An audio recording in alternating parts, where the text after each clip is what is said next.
11 years after being drafted as a pro basketball player, Julius Randle has been marked as one of the biggest playoff chokers in the entire NBA. The guy who folds when the pressure hits, who disappears in big moments, and for most fans, that label's stuck. Julius Randle, I am done with this man. So when the Timberwolves traded Karl-Anthony Towns for him, it felt like a massive downgrade. Fresh off a run to the conference finals, suddenly they had sky-high expectations and one big question hanging over the locker room. Could Julius Randle actually deliver, or would he crack under the pressure? Over to Randle. Randle got it off in time. Oh, he's cold-blooded! Now, the season began with the world watching, but it didn't start with fireworks. They had a new look, one of which nobody really trusted, and right away, people hated it. Knicks fans were laughing, Wolves fans were confused, and NBA Twitter, well, they called it a downgrade before Randle even put on a jersey. And for the first few months, it looked like they might have been right.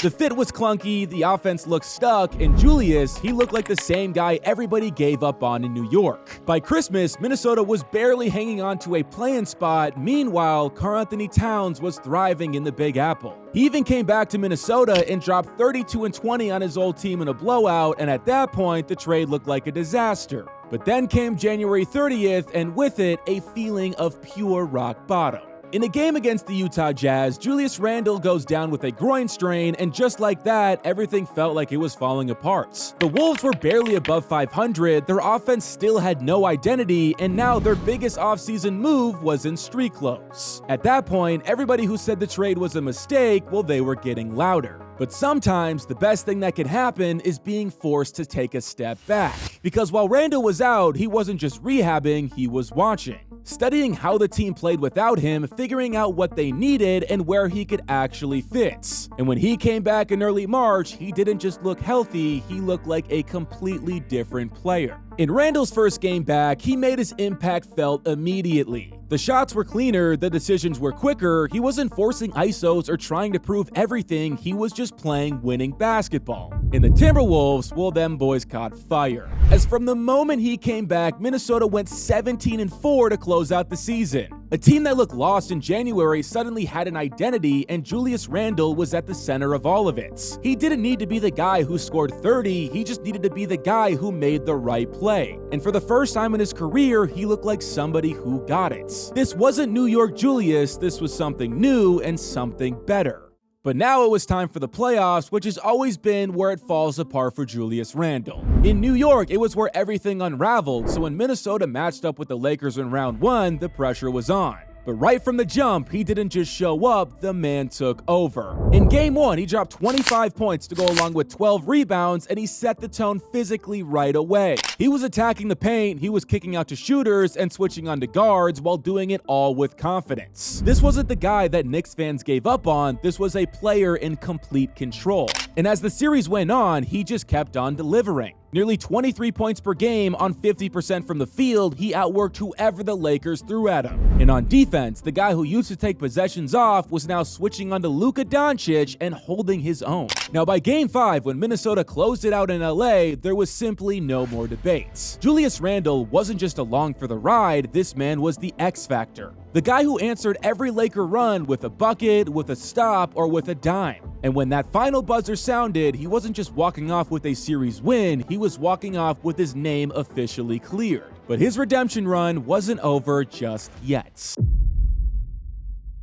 Now, the Timberwolves had earned respect after beating the Lakers, but it didn't feel like validation. They were still being treated like a good story, but not a serious threat. A fun team, maybe even one you didn't want to see in the first round, but a championship contender, not many people were buying into that. And for Julius Randle, that meant the pressure hadn't gone anywhere, as if anything, it had only intensified. Because for all the strides he'd made, all of the progress since returning in March, people were still waiting for the slip-up. The Warriors might not have been the dynasty they once were, but they still had the one thing Minnesota didn't in championship scars. They knew how to make a series feel like a chess match, they knew how to turn momentum into doubts. And they had Draymond Green, the kind of player who doesn't just guard you, he tries to unmake you. This wasn't just a test of talent, it was a test of trust. Could Randle still be the guy when the stakes got even higher? Now, the series started off with Golden State stealing Game 1 on the road, a quick reminder that playoff margins are razor thin. Minnesota responded in Game 2, but it still felt like both teams were searching for control, and that's what made Game 3 feel so heavy. The series was tied, the Wolves were back on the road, they needed composure and they needed direction, and that night, Julius Randle gave them just that. This wasn't a takeover in the traditional sense, there was no flurry of stepbacks and no heat check threes. What Randle did in Game 3 was quieter than that, but every bit as commanding. He operated like a point forward, scanning the floor, punishing rotations, and picking apart Golden State defense without forcing a thing. When the help came, he moved it, when the lane opened up, he took it, and when the offense stalled, he got them back on track. By the time the night was over, he had recorded the first triple-double of his playoff career. But the box score didn't capture his impact because what he really brought that night was control. For a player who had spent so many years labeled as inconsistent, this performance was the complete opposite of that. In this version of Julius Randle stayed with them throughout the rest of the series. And when Game 5 rolled around with a chance to close it out at home, the man didn't flinch. He scored 29 points on 13 of 18 from the field, his most efficient game of the entire postseason. But once again, it was the stuff that didn't show up in the box score.